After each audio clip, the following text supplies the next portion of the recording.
मैं आशीष पाठक, प्रवक्ता national inter college तहसील फतेहपुर बाराबंकी से कक्षा 11 के सभी विद्यार्थियों का भौतिक विज्ञान की इस कक्षा में बहुत बहुत स्वागत करता हूं।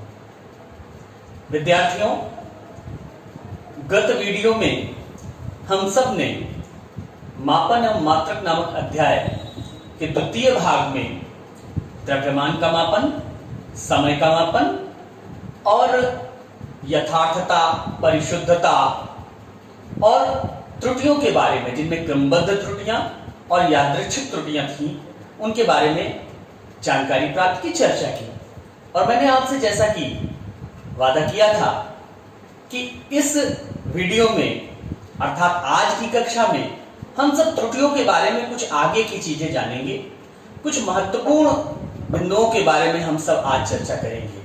मैंने जैसा कहा था, आज हम सब जो जानने वाले हैं उनमें आप देख सकते हैं कि आपके सामने एक शीर्षक अंकित है, निरपेक्ष त्रुटि, आपेक्षिक त्रुटि एवं प्रतिशत त्रुटि के बारे में हम लोग जानकारी प्राप्त करेंगे।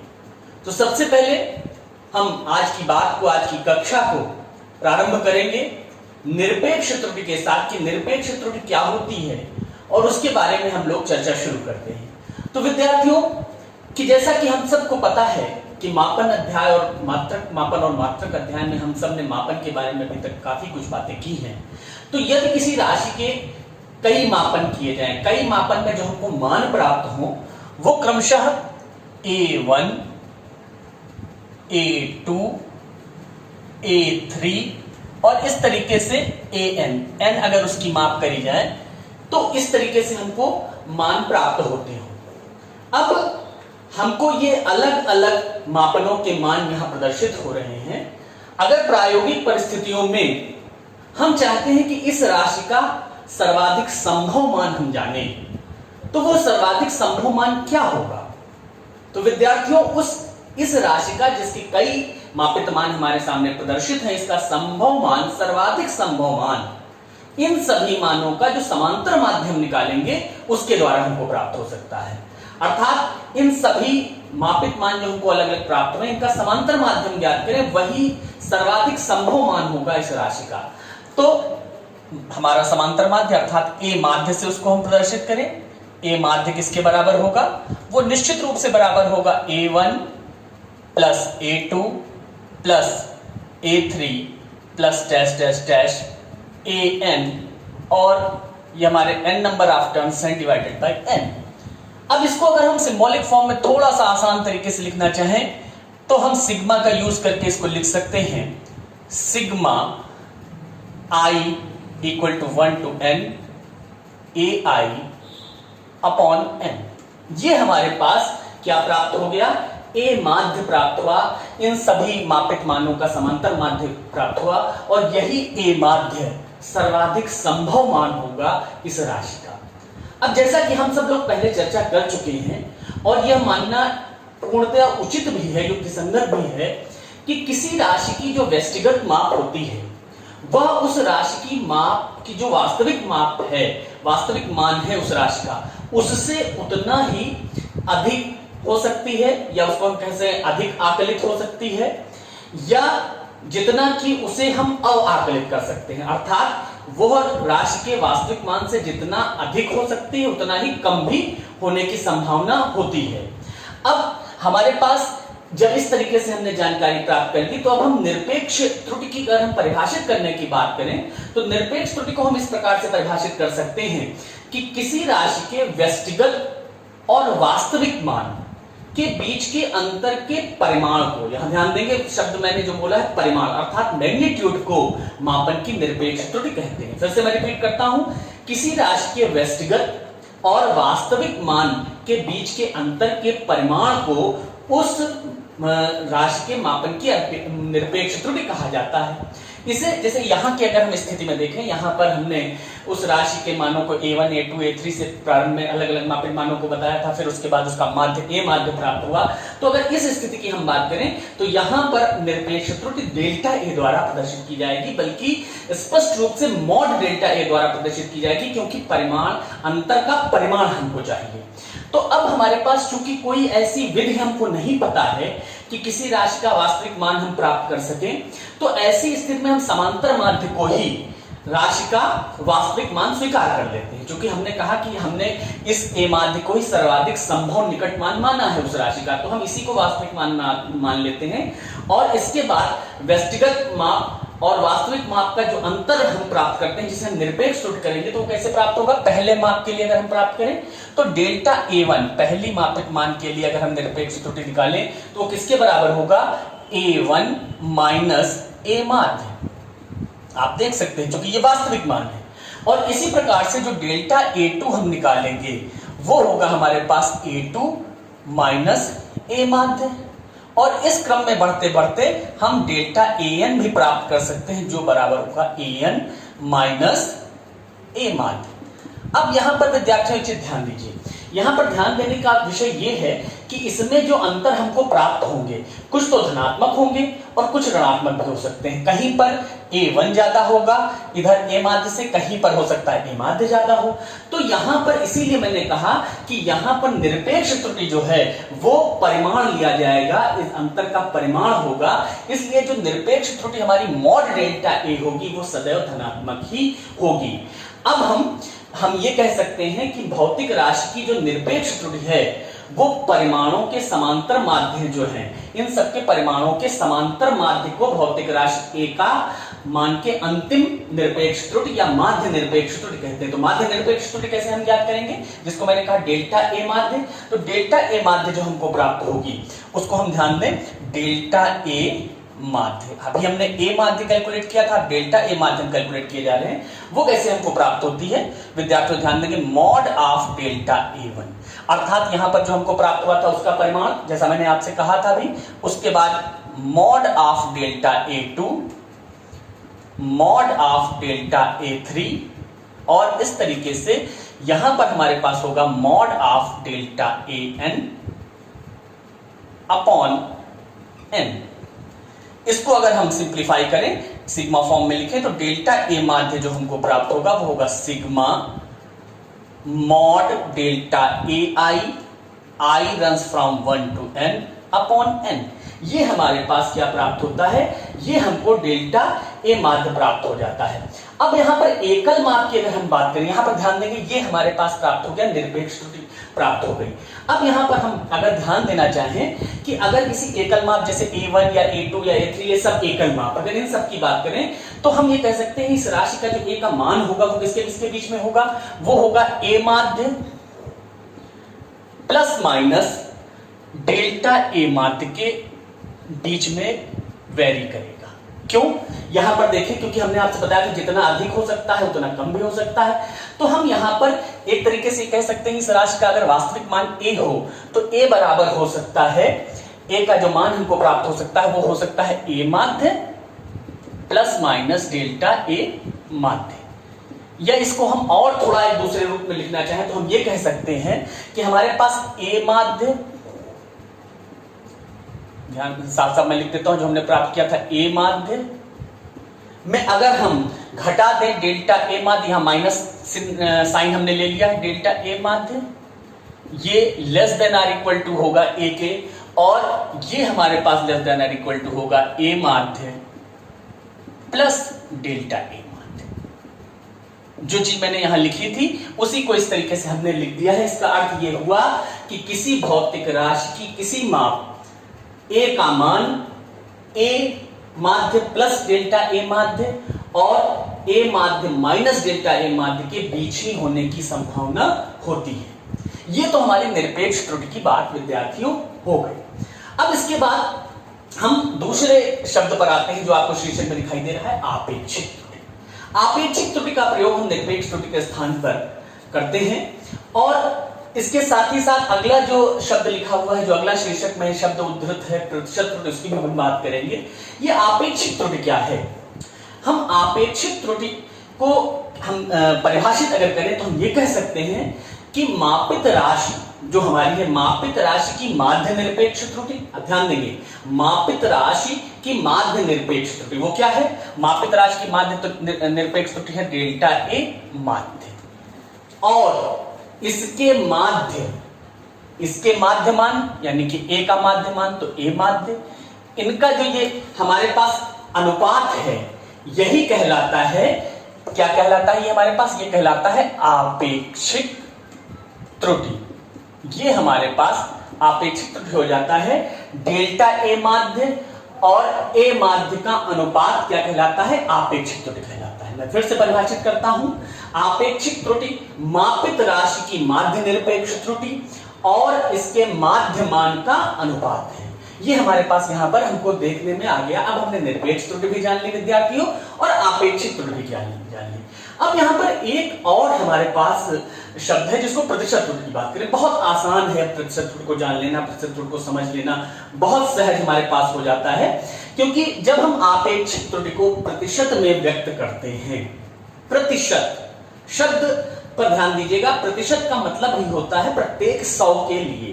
तो अगर हम आपेक्षिक त्रुटि को प्रतिशत में व्यक्त कर दें तो हम प्रतिशत में व्यक्त करने पर जो हमको प्राप्त होगी वो प्रतिशत त्रुटि होगी।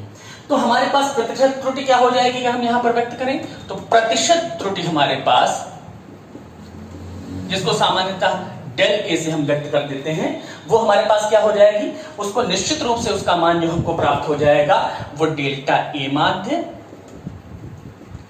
बटे ए माध्य और प्रतिशत की बात आई है इनटू 100। ये हमारे पास प्रतिशत त्रुटि हमको प्राप्त हो जाएगी। इस प्रकार से निरपेक्ष त्रुटि, आपेक्षिक त्रुटि और प्रतिशत त्रुटि, इन तीनों के बारे में हमने जानकारी प्राप्त कर ली। तो हम फिर से एक बार जल्दी से आपको बता देते हैं कि जब हम सबसे पहले किसी राशि के अलग अलग मान मापित प्राप्त होते हैं तो उसका समांतर माध्य उस राशि के वास्तविक मान के सर्वाधिक सन्निकट होता है, उसको ही सर्वाधिक संभव मान मानते हैं जो हमने ए माध्य से प्राप्त किया। फिर उसके बाद हमने निरपेक्ष मान प्राप्त किया। क्यों, कैसे प्राप्त किया, ये जो हमारे पास जो मापित मान थे उनसे जो ए माध्य प्राप्त हुआ था उनके अंतर का परिमाण, ये हमको निरपेक्ष मान प्राप्त हुआ, निरपेक्ष त्रुटि प्राप्त हुई, निरपेक्ष त्रुटि प्राप्त हुई और निरपेक्ष त्रुटि के बाद हमने आपेक्षिक त्रुटि और अंत में हमने प्रतिशत त्रुटि को भी जान लिया। तो इस प्रकार से हमने इन तीन शीर्षकों को जाना है। अब हम आगे चलेंगे, कुछ और इसके आगे की चर्चा हम लोग करते हैं। आइए विद्यार्थियों, तो विद्यार्थियों अब जो शीर्षक आपके सम्मुख है जिसको हमको जानना है, समझना है, वो है त्रुटियों का संयोजन। त्रुटियों का संयोजन है क्या, सबसे पहले तो हम ये जानते हैं। तो विद्यार्थियों, यदि हम कोई ऐसा प्रयोग करें जिसमें कई माप सम्मिलित हो तो हमें यह भी जानना होगा कि इन मापों में त्रुटियों का संयोजन किस प्रकार होगा, किस प्रकार से किया जाएगा। एक उदाहरण की हम बात करते हैं। उदाहरण के लिए हमें किसी पदार्थ के घनत्व को जानना है, तो घनत्व निश्चित रूप से उस पदार्थ के द्रव्यमान और आयतन का अनुपात होता है, हमको पता है। अब अगर हम उसके द्रव्यमान और उसकी विमाओं के मापन में अर्थात आयतन के मापन में त्रुटि करते हैं तो स्वतः रूप से घनत्व में भी त्रुटि हमको प्राप्त होगी। और यह आकलन करने के लिए घनत्व में कितनी त्रुटि है, हमें त्रुटियों के संयोजन की जानकारी होनी चाहिए। तो विभिन्न गणितीय संक्रियाओं में त्रुटियों किस प्रकार संयोजित करते हैं, त्रुटियों का किस प्रकार संयोजन करते हैं, इसको जानने का क्रम हम आगे बढ़ाएंगे। और आइए एक एक संक्रिया से हम जुड़ते हैं और ये जानते हैं त्रुटियों का संयोजन किस प्रकार किया जाता है। तो सबसे पहले विद्यार्थियों हम लोग बढ़ेंगे और सबसे पहले संकलन या व्यवकलन की त्रुटि के बारे में हम लोग जानकारी करेंगे। तो आप जानते हैं गणित की बहुत महत्वपूर्ण संक्रियाएं हैं संकलन और व्यवकलन। तो हम संकलन या व्यवकलन यानी कि एडिशन और सब्सट्रैक्शन में जो त्रुटियों का संयोजन है उसको जानेंगे। संकलन एवं व्यवकलन, व्यवकलन, इसमें हमको त्रुटियों का संयोजन करना है कि त्रुटि। तो इसको किस प्रकार से करते हैं इसको आइए जानते हैं। तो अब इसको जानने में हम सबसे पहले बात करते हैं, मान लीजिए दो भौतिक राशियां हैं जिन्हें हम क्रमशः ए और बी हैं। ये दो भौतिक राशियां हैं ए तथा पी, जिनके मापित मान जो हैं, जो इनके मापित मान हमको प्राप्त होते हैं वो प्राप्त होते हैं A plus minus delta A और B plus minus delta B. ये इनके मापित मान प्राप्त होते हैं। यहां पर आप देखेंगे ये जो डेल्टा ए और डेल्टा बी है, ये डेल्टा ए और डेल्टा बी ये क्या है, ये निश्चित रूप से ए और बी की निरपेक्ष त्रुटियां हैं। अभी मैंने आपसे निरपेक्ष त्रुटियों की बात की थी, तो ये निरपेक्ष त्रुटियां हैं। अब मैंने कहा संकलन की पहले हम बात करेंगे। तो अगर संकलन हम z बता दें, z राशि बराबर हो a और b का संकलन, z equal to a plus B, और इसमें इस z में अर्थात संकलन z equal to a plus B है, तो z में हम त्रुटि ज्ञात करना चाहते हैं जो कि डेल्टा z हो, डेल्टा z हमको ज्ञात करना हो, तो हम किस प्रकार से ज्ञात करेंगे इसको हम जानते हैं। तो मान लीजिए हम z प्लस डेल्टा z संकलित करते हैं एक साथ, तो हमको क्या होगा, z का मान निश्चित रूप से a प्लस बी के बराबर है, हमको पता है। और यहां पर डेल्टा z का मान जो हमारे पास हो जाएगा, यहां पर इसको हम इस तरीके से भी लिख सकते हैं डेल्टा a, या इसको मैं ज्यादा बेहतर है कि इस तरीके से रखूं कि यहां पर a प्लस डेल्टा a ये मान हो जाएगा, और यहां दूसरा मान जो हमको प्राप्त हो जाएगा वो b plus minus delta B हो जाएगा, क्योंकि मैंने आपको बताया कि ये हमारे पास मान प्राप्त होते हैं जहां डेल्टा ए और डेल्टा बी क्या है, निरपेक्ष त्रुटियां हैं राशियों ए और बी के मापन में। अब इसको अगर हम सिंप्लीफाई करें तो a प्लस बी को आप एक साथ कर सकते हैं, और फिर उसके बाद हमको प्राप्त हो जाएगा प्लस माइनस डेल्टा ए प्लस माइनस डेल्टा बी, ये z प्लस डेल्टा z की हमारे पास वैल्यू आ गई। अब यहां से आप देखें वास्तव में ये z plus minus delta z होगा, क्योंकि मैंने आपसे कहा था कि हम जितना अधिकलित मान सकते हैं उतना ही अवकलित भी ले सकते हैं, इसलिए माइनस चिन्ह लगाना भी यहाँ पर आवश्यक था। तो माइनस चिन्ह भी था, शुरुआत में छूट गया था, मैंने आपको लगा दिया है। अब आप यहाँ से अगर इसको हल करेंगे तो z का मान a प्लस बी है, आप देख सकते हैं, तो हमको जो प्राप्त होगा वो प्राप्त क्या होगा, आप देखें z equal to a plus B है, तो इसको जब हल करेंगे तो z और a प्लस बी आपस में हल होकर के जो लास्ट में हमको मिलेगा वो मिलेगा plus minus delta z equal to plus minus delta a और प्लस माइनस डेल्टा बी, ये हमको प्राप्त होता है। अब हम अगर यहां कहना चाहें कि जो अधिकतम संभावित त्रुटि होगी z के मान में वो क्या होगी, अधिकतम संभावित त्रुटि जिसको हम डेल्टा z से प्रदर्शित करें, तो वो निश्चित रूप से हम कह पाएंगे अधिकतम संभावित त्रुटि होगी delta a plus delta B, ये हमको अधिकतम संभावित त्रुटि प्राप्त होगी यहां से। तो ये जो अधिकतम संभावित त्रुटि हमको प्राप्त हो गई। इसी प्रकार से अगर हम व्यवकलन की बात करें, ये z में अधिकतम संभावित त्रुटि तब हमने निकाली जब संकलन की बात कर रहे थे। अगर हम व्यवकलन की बात करें तो किस तरीके से हल कर सकते हैं, तो व्यवकलन में आप देखेंगे जहां हमने z का मान z equal to a plus B लिया था, तो व्यवकलन में निश्चित रूप से z equal to a minus B हमारे पास होगा, और वहां पर जब हम इसको हल करेंगे तो z plus minus delta z बराबर होगा a plus minus delta a minus b plus minus delta b, आप देख सकते हैं। और यहां फिर हमको ये मिल जाएगा z plus minus delta z equal to a minus b plus minus delta a, और यहां से आप देखेंगे वापस यहां से अगर हम इसको हल करें तो यह देगा माइनस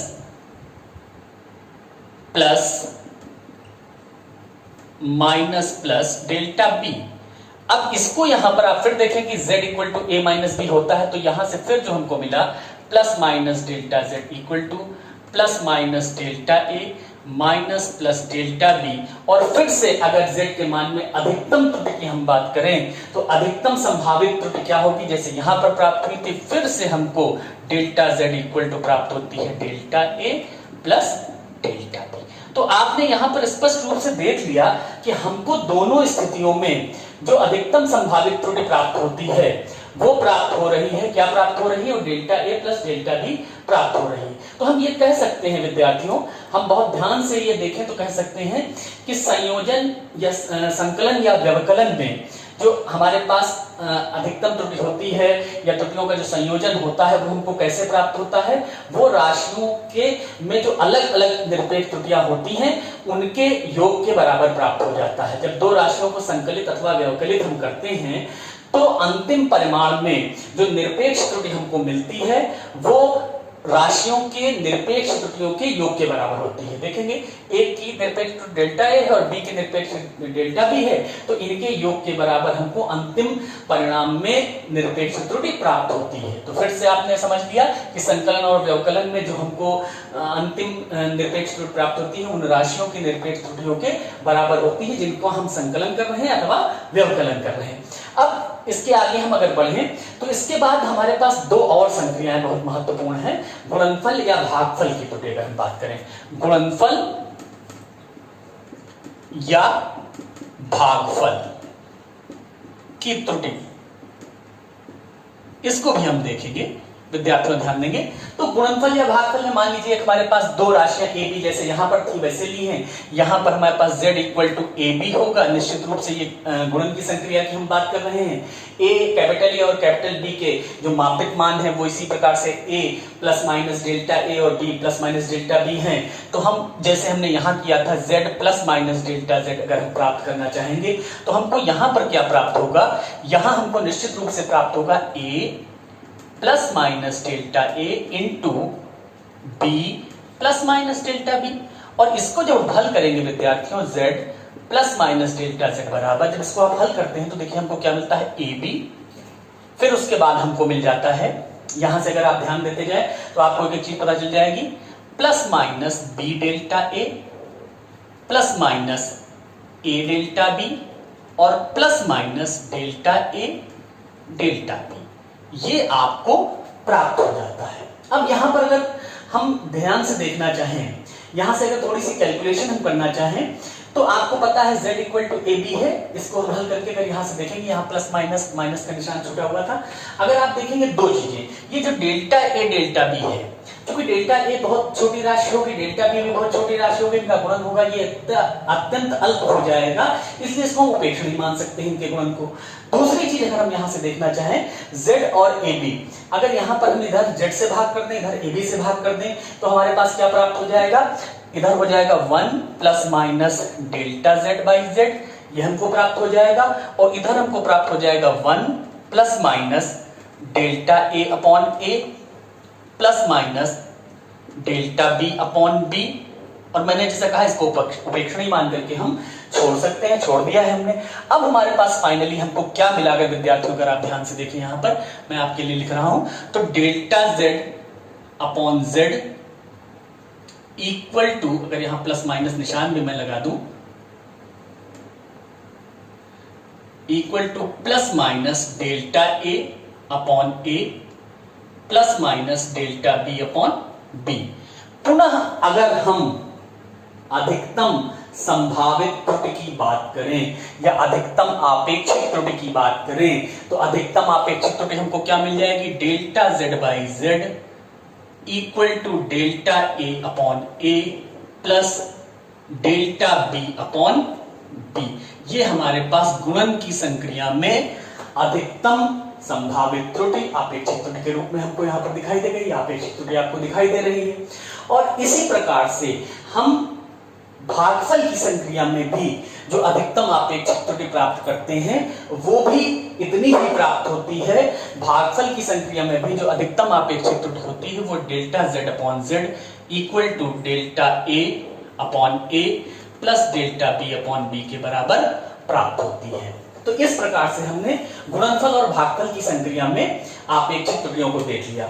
अब जल्दी से हम आगे बढ़ेंगे, एक और त्रुटि का संयोजन हम जानना चाहते हैं। जब किसी मापित राशि की घातों का प्रकरण होता है तो उसमें त्रुटि कैसे जानते हैं, तो मैं जल्दी से इधर आपको बता देता हूं। मापित राशि की घातों के प्रकरण में त्रुटि हम देखते हैं जल्दी से। मापित राशि के घातों के प्रकरण में, घातों के प्रकरण में त्रुटि ध्यान देंगे हम। यहां पर फिर हमने z इक्वल टू ले लिया, ये z है हमारे पास राशि जो कि किसके बराबर है, a to the power n हमने एक ले लिया। n यहां पर कोई हमारे पास इसके ऊपर घात लगी हुई है। अब हमको किस तरीके से यहां पर पता करना है, तो ध्यान दीजिए कि z इक्वल टू हम इसको लिख सकते हैं a इंटू a n बार, ये इसको हम लिख सकते हैं निश्चित रूप से। अब जैसे कि ये गुणनफल की संक्रिया के बारे में अभी हमने जान लिया, तो अगर हम यहां पर देखना चाहेंगे तो निश्चित रूप से जो डेल्टा z अपॉन z में जो अधिकतम जो अपेक्षित त्रुटि हमको प्राप्त होगी, अधिकतम अपेक्षित त्रुटि वो हो जाएगी यहां पर डेल्टा a अपॉन a, और इस तरीके से हर बार हमको कैलकुलेट करना होगा plus delta a upon a कितनी बार, n बार, तो निश्चित रूप से ये जो डेल्टा z अपॉन z हमको यहाँ प्राप्त होगा वो हो जाएगा n times delta a upon a। ये हमारे पास क्या प्राप्त हो गई, घात के प्रकरण में, मापित राशि की घातों के प्रकरण में आपेक्षिक त्रुटि हमको प्राप्त हो गई। यहां पर हम ये देखना चाहेंगे क्या हुआ, वस्तुतः हुआ ये कि जो घात लगी होती है उतने गुना हमको त्रुटि प्राप्त हो गई। तो हम ये कह सकते हैं कि किसी भौतिक राशि जिस पर n घात लगी हुई हो, कुछ भी उसका ले सकते हैं हम, k मान सकते हैं, n घात लगी हुई हो, k घात लगी हुई हो, कि आपेक्षिक त्रुटि उस व्यष्टिगत राशि की आपेक्षिक त्रुटि की n गुनी, अथवा अगर k घात लगी हुई तो k गुनी होती है, उतनी गुनी हो जाती है। यहां हमने ये देख लिया। इस प्रकार से हमने ये जान लिया कि किस प्रकार से त्रुटियों का संयोजन किया जाता है। अब हम एक शीघ्रता से बहुत छोटा सा प्रश्न हल करेंगे इस संबंध में, और फिर आपके लिए गृह कार्य देते हुए आज की कक्षा को विराम देंगे। तो चलते हैं प्रश्न की ओर। विद्यार्थियों, एक अंकित प्रश्न आपके समक्ष दिखाई दे रहा है, प्रस्तुत है इस बोर्ड पर। आप देख सकते हैं कि यदि किसी गोले की त्रिज्या स्मॉल r के मापन में 3% की त्रुटि हो तो गोले के आयतन में प्रतिशत त्रुटि ज्ञात कीजिए। तो विद्यार्थियों, इस प्रश्न को हम लोग आइए हल करते हैं। तो सबसे पहले हमको पता है कि गोले का जो आयतन होता है, गोले के आयतन को अगर हम v से प्रदर्शित करें, गोले का आयतन जिसको हम कैपिटल V से अगर प्रदर्शित करें तो वो होता है 4/3 पाई r³, जहां r गोले की त्रिज्या जैसे हमने बताया। अब यहां पर आप देखेंगे कि हमको r यानी कि त्रिज्या में प्रतिशत त्रुटि पता है, तो v के मान में जो संभावित अधिकतम प्रतिशत त्रुटि होगी वो क्या होगी, आयतन में संभावित अधिकतम प्रतिशत त्रुटि delta v upon v into 100, ये जो हमारे पास होगी, जो हमको ज्ञात करना है, वो बराबर होगी r, चूंकि 4/3 कांस्टेंट है, पाई कांस्टेंट है, तो इनमें कोई प्रतिशत त्रुटि होने की संभावना नहीं। तो r में जो प्रतिशत त्रुटि हो सकती है, और उसके ऊपर घात 3 लगी हुई है। अभी हमने मापित राशि के घातों का प्रकरण में त्रुटि के बारे में बात की थी, तो 3 गुना r के मान में प्रतिशत त्रुटि यानी कि delta r upon r into 100% जो ये है, ये हमारे पास क्या प्राप्त हो रहा है, ये प्राप्त हो रहा है r के मान में अधिकतम संभावित प्रतिशत त्रुटि। तो यहां से हम देखें कि आयतन, इसलिए इसको हम कहेंगे आयतन में प्रतिशत त्रुटि जो हमको प्राप्त होगी वो त्रिज्या की प्रतिशत त्रुटि की 3 गुनी होगी, और त्रिज्या में प्रतिशत त्रुटि हमको दी गई है 3% यानी कि 3 इंटू 3, तो ये हमारा उत्तर हो जाएगा 9%, यानी कि 9% की त्रुटि हमको आयतन में प्राप्त होगी, ये हमारा उत्तर होगा। अब इसी के साथ एक प्रश्न जो आपके गृह कार्य के लिए बहुत उपयोगी प्रश्न है, परीक्षा की दृष्टि से भी महत्वपूर्ण हो सकता है, कि कोई भौतिक राशि कैपिटल P है जो 4 प्रेक्षण योग्य राशियों a, b, c तथा d से संबंधित है। हमने एक संबंध दिया है P = a³ b² upon root c into d। तो यहां पर हमको बताया गया कि a, b, c और d के मान में जो त्रुटियां हो सकती हैं, प्रतिशत त्रुटियां हैं जो, वो 1%, 3%, 4% और 2% की रिस्पेक्टिवली हैं, क्रमशः त्रुटियां हैं। उस आधार पर हमको राशि P में प्रतिशत त्रुटि की गणना करनी है। तो ये गृह कार्य के रूप में आपका प्रश्न है, और साथ ही साथ आपको एक प्रश्न और मैं दे रहा हूं कि जो हमने त्रुटियों से संबंधित आपको बातें बताई, अर्थात निरपेक्ष त्रुटि, आपेक्षिक त्रुटि और त्रुटियों का संयोजन, इसका अभ्यास आप घर पर करेंगे। इसी के साथ आज इस कक्षा को हम यहां विराम देंगे। अगली कक्षा में एक नए शीर्षक के साथ जुड़ेंगे। आज उम्मीद है कि आपको ये कक्षा बहुत अच्छे से समझ में आई होगी। आप लोग घरों पर रहें, स्वस्थ रहें, सुरक्षित रहें। मिलते हैं अगली कक्षा में, तब तक के लिए बहुत बहुत धन्यवाद।